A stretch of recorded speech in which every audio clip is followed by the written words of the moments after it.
All right, so I want to just do a quick video on my towing setup on this Ram 2500. This is a 9.9. It is the 24 valve 5.9 Cummins, and just the basic overall setup of what I have done to it, and the minor mods I've done to tow this big camper right here, which has towed it all over the place, all over the state of Texas, through hills, everywhere but the mountains of Colorado, which is one place I probably wouldn't tow it with this truck. Other than that, everything else on the setup has been extremely comfortable and worked out very well. All right, so to start, wheels and tires.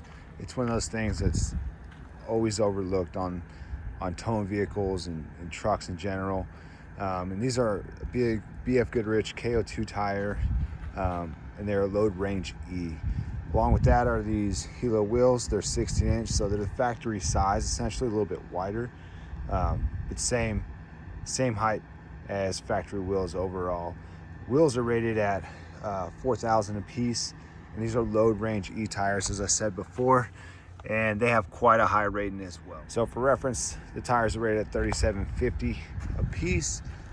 This is a single rear wheel, of course. It's the Ram 2500. But with these wheels and tires in the low range E, you get a pretty stiff sidewall, which helps when you're towing something heavier down the road. Now the pin weight on my fifth wheel is not all that crazy. It's like 2,600 pounds.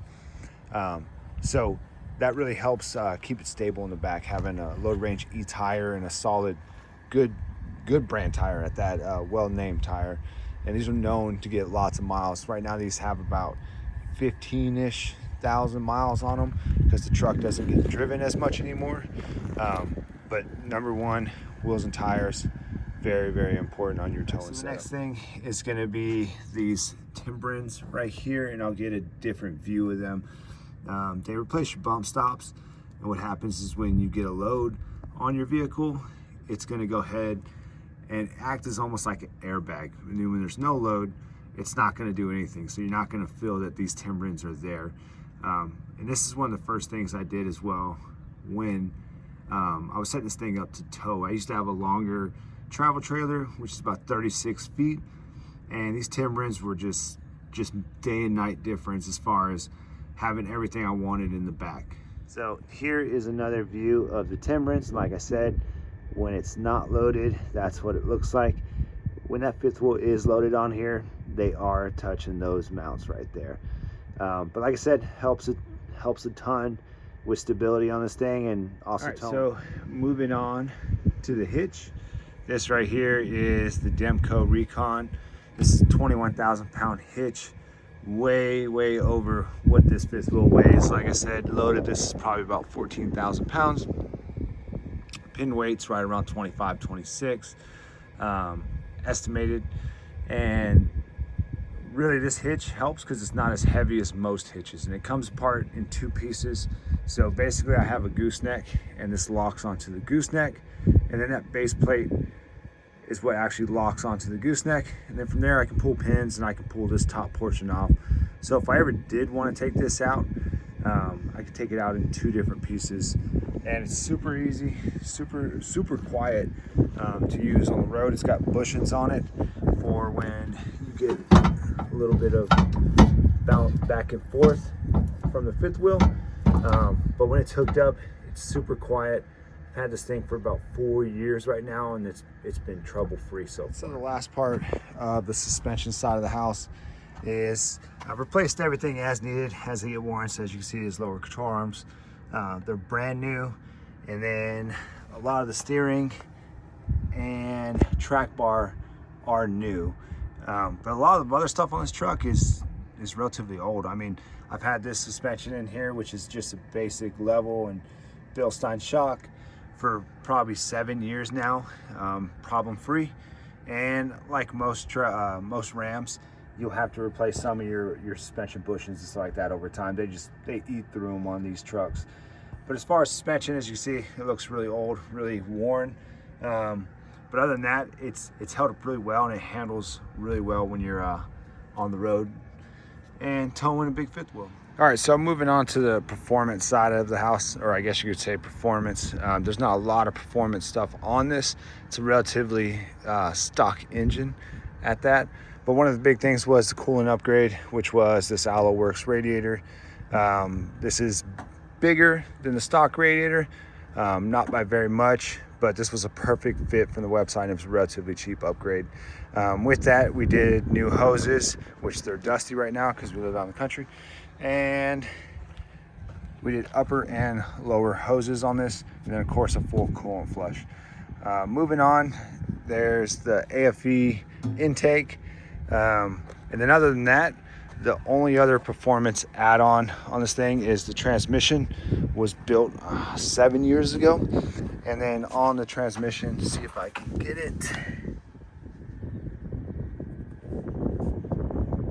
is that pan.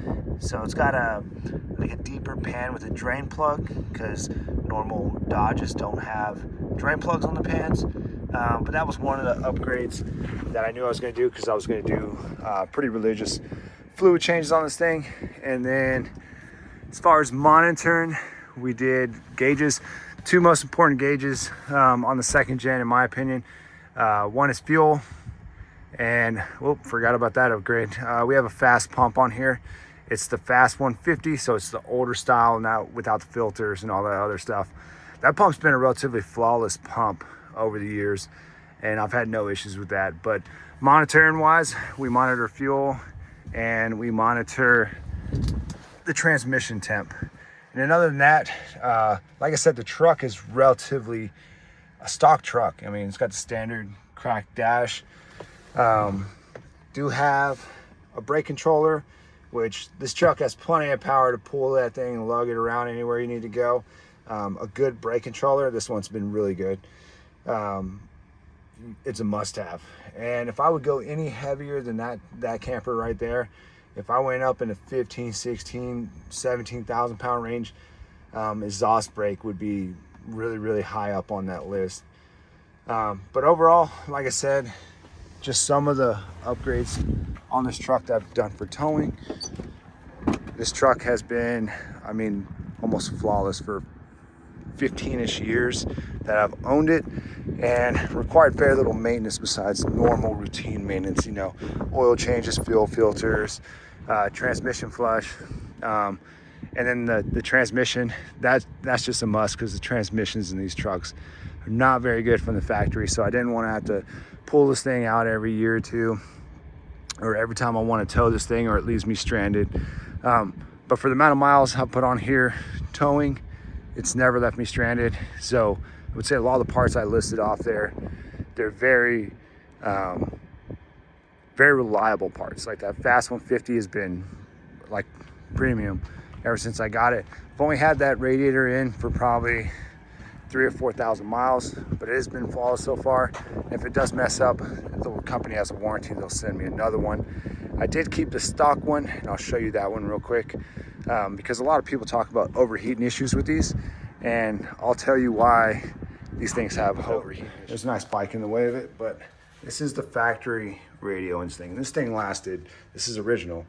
I took it out about a year and a half ago, and I've cleaned it as good as I could without pulling it, but this is the problem that you run to, and this is where your fan is, and it just clogs it up, and you start running warm, and that's the majority of the issues you get. But this thing, even as old as it is from a 99, never leaked.